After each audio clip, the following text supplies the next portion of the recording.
McLean started implementing several efficiency-orientated policies. Looking through the lens of his private sector experience, he thought he could instill a business logic into the city government's modus operandi. But many of the city's practices were puzzling or opaque.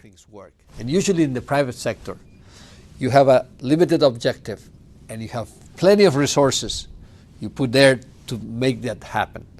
The public sector is the reverse. You have huge objectives and very little resources to make it work. So that's the difference between the private and the public.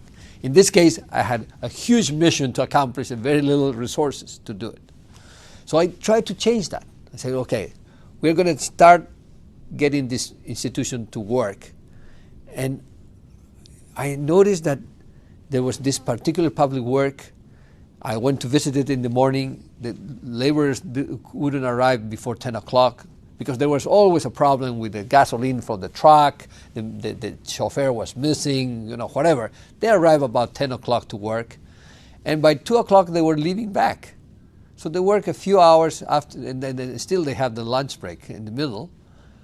And then there was always machinery missing, spare parts were missing, broken engines, flat tires.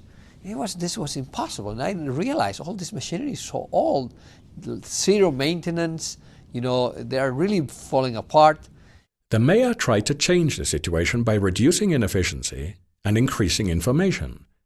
But soon he noticed that something more profound than an administrative overhaul was needed.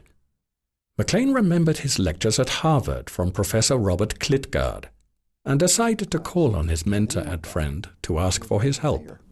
And one day I got a call and said, "Bob, come down here. Let's put into practice what you and I have learned." With Bob Klitgaard, an economist with a focus on public policy, McLean hoped to be able to solve the problems on the ground.